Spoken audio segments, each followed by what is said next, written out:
بسم الله الرحمن الرحيم. ازيكم يا شباب؟ النهارده هنشرح ازاي نسطب اي برنامج من برامج ادوبي. نقول مثلا مثال ادوبي الستريتور النسخه اللي لقيتها انا عندي. المهم هنشغل ملف سيت اب. خدوا بالكم تشغلوا من الملف ده، مش ليكوا دعوه بالفولدرات دي كلها. هتضغط على الملف، لو طلع لك الرساله دي قول له ignore and continue or quiet يبقى تعمل ريستارت وترجع تسطب من الاول. ignore and continue مش مهم يعني ترستر.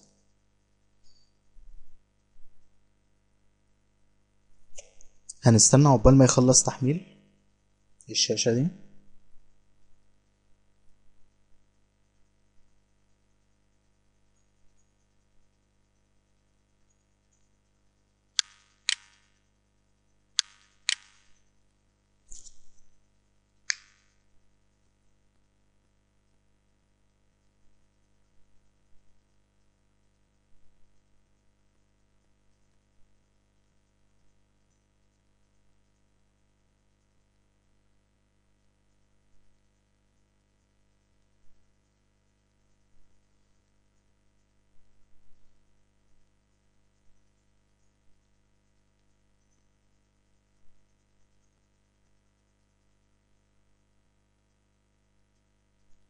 بيطلع لنا الشاشة دي اسمها شاشة الاتفاقية. شاشة الاتفاقية بتتكون من كذا حاجة. في حاجة في الجنب هنا دي القوائم او المراحل اللي بتعدي عليك في التسطيب. احنا في المرحلة الاولى مرحلة الويلكم. تمام، مرحلة الويلكم فيها الاتفاقية مكتوبة بكذا لغة. ممكن تختار اللغة اللي انت عايزها، انجلش نورث امريكا او اي انجلش تاني انترناشونال مثلا. اختار انجلش انترناشونال. في لغات تانية ممكن تختارها، في العربية يبقى جرب اللي انت عايزه. المهم انجليش انترناشونال، طبعا مفيش حد اصلا بيهتم بالشاشه دي. المهم هنختار انجليش مثلا، وبعدين تضغط اكسبت عشان تقبل الاتفاقيه، او تضغط كويت وتنفض للتسطيب. هنضغط اكسبت. هتدخل السيريال نمبر لو انت شاري البرنامج. اما لو مش شاري البرنامج قول له 30 يوم، وبعدين اختار لغه التسطيب. تمام، بعدين اضغط نيكست او ارجع خطوه لو عايز تعرف حاجه. نضغط نيكست. هيختار المكونات اللي انت عايز تسطبها. عايز تسطب ايه بالظبط؟ الادوبي الستريتور. تمام، ده اساسي لان مفيش حاجه غيره. احنا بنسطب البرنامج عشان الادوبي الستريتور الاساسي. في حاجات بقى فرعيه مكونات زي الفونتس، شويه خطوط، وفي ادوبي هيلب، وفي اكستند سكريبت واكستنشنز. المفروض في شويه حاجات تانية. تمام، لو مش عايز حاجه منهم هتشيل علامه الصح من هنا. لو عايز حاجه معينه حط قدام علامه الصح وشيل العلامه من على الباقي. انا مش عايز دلوقتي اي حاجه خالص. تمام، هتيجي على الشاشه دي هتختار مكان التسطيب عايزه فين. تمام، على حسب المساحه. لو مش عندك مساحه سي ممكن على اي درايف تاني مفيش مشكله. بقول دلوقتي درايف سي هو محتاج مساحه 1.4 جيجا بايت. تمام، المتاح عندي 57 جيجا بايت افيلابل، ده المتاح. تمام، يعني عندي مساحه. هضغط انستول يعني تسطيب، لما نرجع لو في حاجه عملناها غلط. نضغط انستول كده هيبدأ التسطيب. نستنى عقبال ما يكمل 100% وهتلاقيه خلص من نفسه. يعتبر التسطيب بتاع الادوبي، برامج الادوبي CS5، وبالتالي قبل كده كم فيرجن CS3 و4. تسطيبها اصبح سهلا نوعا ما. يعني الاول كانت صعبة لحد ما، لكن دلوقتي الحمد لله كله كويس. واديكم شايفين التسطيب ما شلتش ولا خطوة وكل حاجة سهلة. هنوقف التسجيل عقبال ما يخلص. قبل ما يخلص حاجة وهو لسه 0%، طلع لي الشاشة دي بيقول لي please close all of the following applications to continue Adobe Bridge CS5 bridge.exe. طب الادوبي بريدج هنشوف انا شغال فين. طبعا مش شغال بيه تحت خالص. يبقى اكيد هنا فعلا انا مشغل ادوبي بريدج. هعمل exit. تمام، قفل الادوبي بريدج. هنضغط continue. لسه مفتوح. نشوف ايه اللي لسه مفتوح فيه.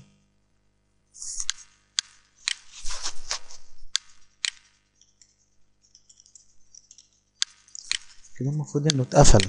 نجرب تاني. تمام كده اتقفل.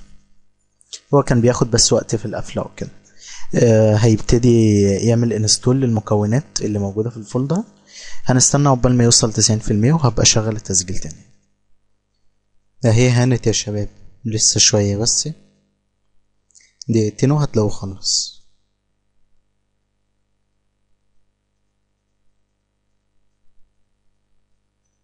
نوقف شويه تاني. كده يعتبر خلص. هيخلص اهو.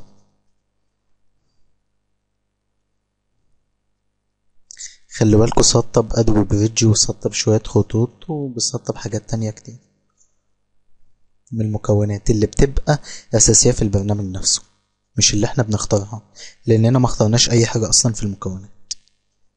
وصل اهو 100%. تمام. بول يور انستوليشن از كومبليت ادوبي الستريتور. لو ضغطت هنا هيشغل برنامج. تيك ذا نيكست ستيبس تو جيت ذا موست فروم يور سوفت وير. لو ضغطت هنا هيشغل لك شويه توتوريالز، يعني شويه دروس عن البرنامج. تمام. وكده لما يقول لك ثانك يو انستوليشن از كومبليت يبقى كده خلص التسطيب بنجاح. احيانا يطلع لك يقول لك في خطأ. الخطأ من ايه مثلا؟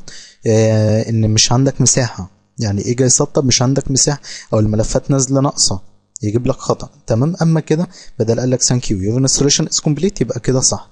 هتضغط دن ماشي، او هتشغل البرنامج من هنا ادوبي الستريتور. هيقول لك سيريال. لما يقول لك سيريال قول له ستارت تريال، يعني ليك تريال 30 يوم في البرنامج ماشي، او كويت عشان تقفل. هتضغط مثلا ستارت تريال.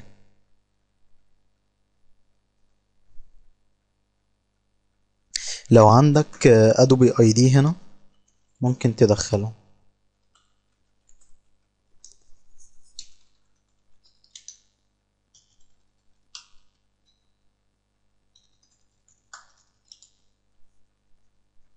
واضغط نيكست. ده بيعتمد على النت عندك طبعا. موقف الداونلود بس شوية.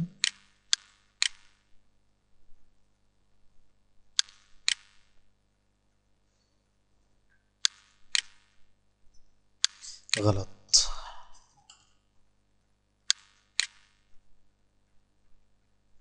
اما لو مش عندك هتضغط كرييت ان ادوبي اي دي، تعمل اكونت او تعمل سكايب ذيس ستيب اللي موجوده هنا.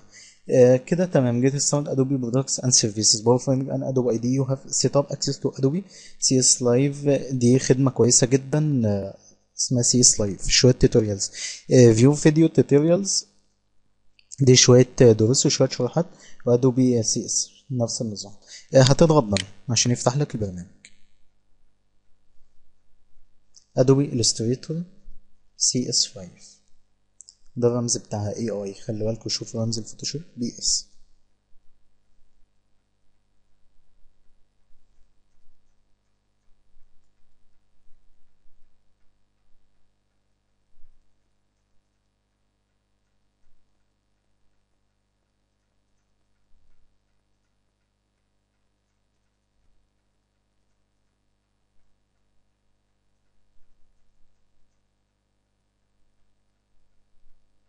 مش عارف البرنامج ده تقيل كده ليه. شغل اي برنامج بيفتح في ثواني. يمكن عشان اول مرة مثلا، بس خد وقت كبير جدا في التسطيب. خد 10 دقايق تقريبا. الفوتوشوب ما بيكملش 4 دقايق معايا. 90% هانت. يلا بقى يا رخم. اهو فتح البرنامج اخيرا. ده بقى البرنامج. طبعا احنا مش هنتعرض لاي شرح فيه لان معرفش فيه حاجة اصلا. انا كنت بوريكم بس شرح الانستول بتاعه كأي برنامج من برامج ادوبي، بيبقى نفس طريقة الشرح. وفي الكتاب الالكتروني هتلاقي شرح معمول على الفوتوشوب، بس انا حبيت اغير بس، ولاني محتاج البرنامج ده عايز اتعلم فيه شوية حاجات دلوقتي، فانا قلت اسطبه واعمل عليه الشرح. ان شاء الله نلتقي في شرح جديد، وبالتوفيق دايما ان شاء الله. السلام عليكم ورحمة الله وبركاته.